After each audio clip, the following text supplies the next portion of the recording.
Dank, Michael, für die Information von heute. Nun machen wir weiter, aber bevor wir weitermachen, il faut le dire, je dédie déjà cette chanson à tous les étudiants qui sont à l'université de Augsburg. Il faut le dire, je pense bien sûr également, même ceux de Santa Catarina, à Lina, je pense bien sûr à Paola, je pense à Alexandra. Un gros coucou à vous et je vous dédie cette chanson de Matthäus qui Apotheke ab. Ja, genau. Tagesablauf, oui.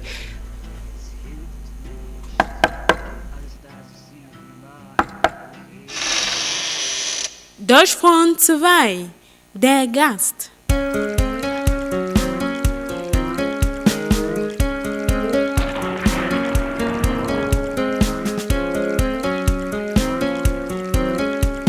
Deutschfront 2.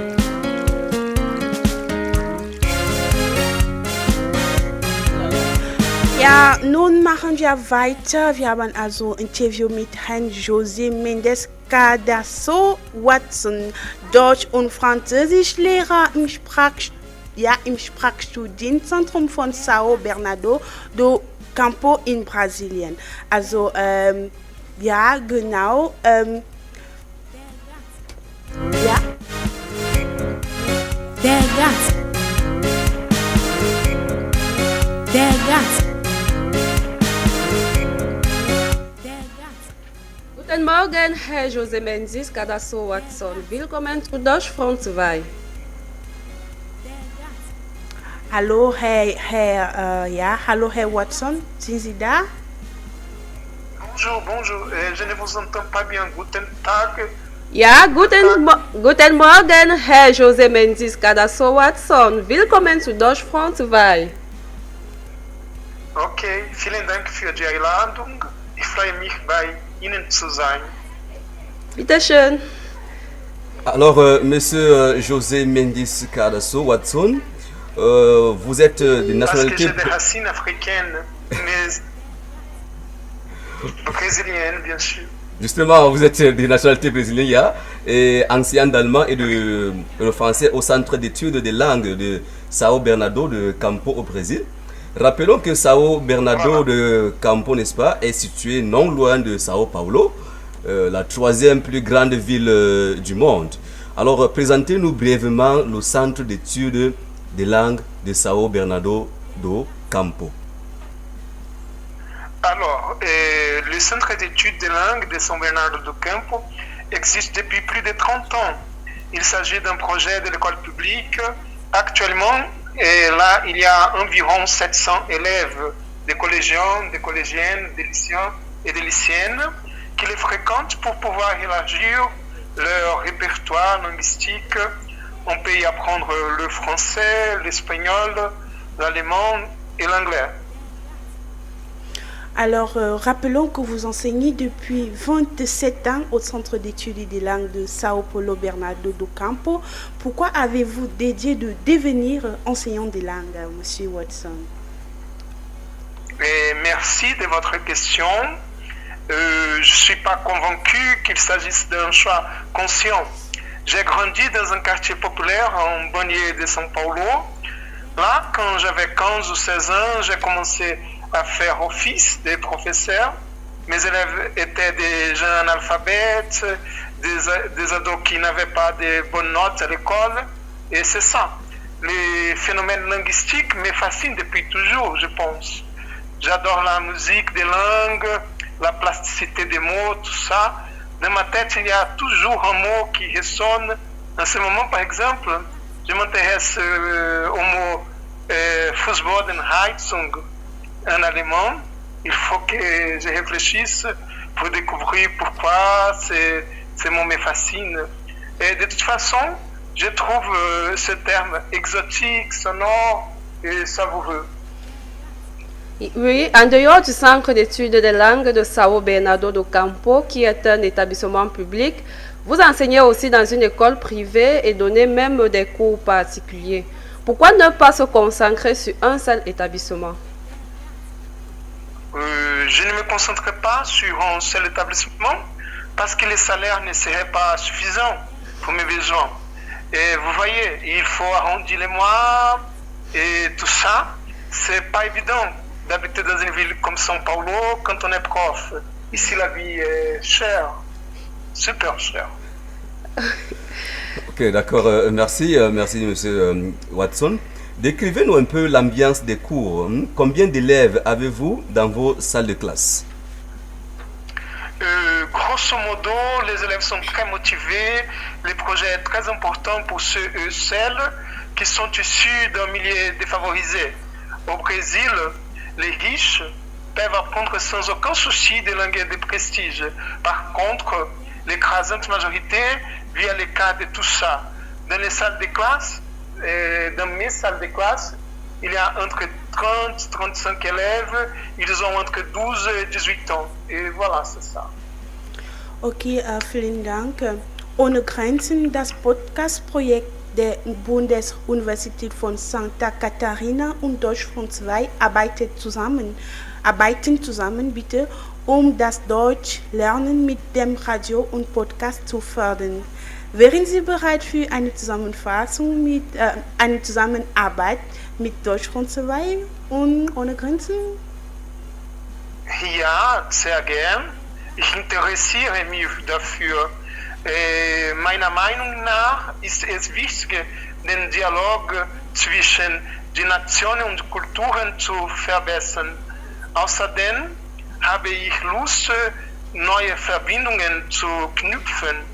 Nach der Sendung spreche ich gern mit Ihnen über die Zusammenarbeit. C'est super.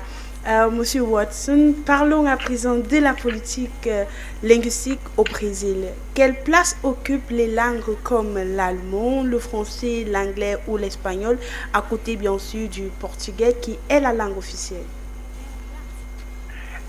La politique linguistique menée depuis très longtemps par l'État brésilien envisage de favoriser la langue portugaise au détriment des autres, c'est-à-dire au détriment des langues autochtones ou des langues d'héritage. C'est pourquoi aujourd'hui, pas mal de Brésiliens et de Brésiliennes croient qu'on ne parle qu'une seule langue. Et ça, ce n'est pas vrai. Et par rapport aux langues dont vous venez de parler, l'anglais, l'allemand, l'espagnol, etc., elles occupent des espaces plus ou moins bien définis sur les marchés brésiliens des langues étrangères de prestige. L'anglais est la langue étrangère qui est privilégiée dans les systèmes scolaires. Il y a même des lois qui protègent ces statuts pour l'anglais. Les autres font partie de ce qu'on appelle, formation complémentaire. En général, ceux et celles qui apprennent une deuxième langue ou troisième langue étrangère ici le font parce qu'on a l'intention d'aller travailler ou étudier à l'étranger. Existe-t-il des langues officielles ou nationales au Brésil en dehors de la langue officielle comme au Cameroun? Oui, je pense que c'est pareil. En effet, la carte des langues parlées au Brésil est très complexe.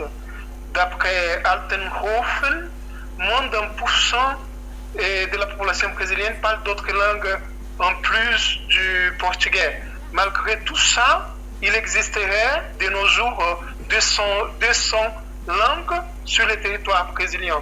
Il est question des langues minoritaires, des langues des peuples autochtones et celles des immigrants. Ok. Monsieur Watson, terminons cet entretien par votre vie académique.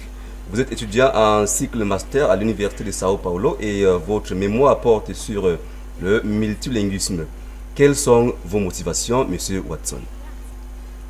Je m'intéresse surtout à ce qu'on appelle en allemand innere Mehrsprachigkeit, parce qu'en tant que professeur de langue étrangère, je me rends compte que pour des raisons sociales, politiques, on exclut certains locuteurs, certaines locutrices. Il existe une relation de pouvoir qui est renforcée, par exemple, quand on utilise en classe un livre de DAF qui est écrit en Allemagne pour un public international. D'habitude, les images, les cartes postales sonores, les langues en soi-même qui y sont présentées font référence à un modèle trop stéréotypé et artificiel. Si j'ose dire, les frontières géopolitiques sont des abstractions créées pour séparer les uns des autres. Et comme ça, on construit les mythes d'une langue uniforme qui ne correspond pas du tout à la réalité. La variation fait partie de l'essence de la communication de l'homme.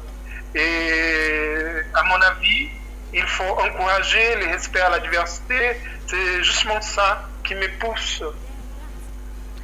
Vous vous intéressez aussi aux études décoloniales. Pourquoi continuer à parler de la décolonisation au XXIe siècle dans un pays avancé comme le Brésil? Au XXIe siècle, on doit continuer à parler de la décolonisation car malheureusement, même au Brésil, après plus de 2 siècles d'indépendance, on souffre ici d'une sorte de maladie. On est victime d'une maladie qui s'appelle colonisation mentale. Changer les mentalités est peut-être le plus difficile. Le colonialisme est très présent dans les relations au Brésil. Je pense qu'on doit bâtir des ponts entre l'Afrique et l'Amérique latine pour mettre en question l'ordre mondial. Et c'est justement pourquoi j'ai adoré votre émission radiophonique. Alors, vielen Dank, Kolonisation mentale à retenir. Was sind Ihre akademische Pläne, Herr Watson? Die Zukunft, boah, keine Ahnung. Also, ich bin fast 46 Jahre alt. Ich mag meine Arbeit.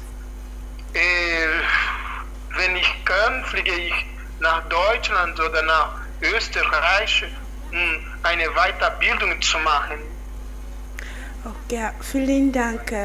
Sagt der Deutsch- und Französischlehrer im Sprachstudienzentrum von São Bernardo Campo in Brasilien, José Mendes Cadasso Watson. Deutsch und so weiter. Dank Ihnen für Ihre Verfügbarkeit.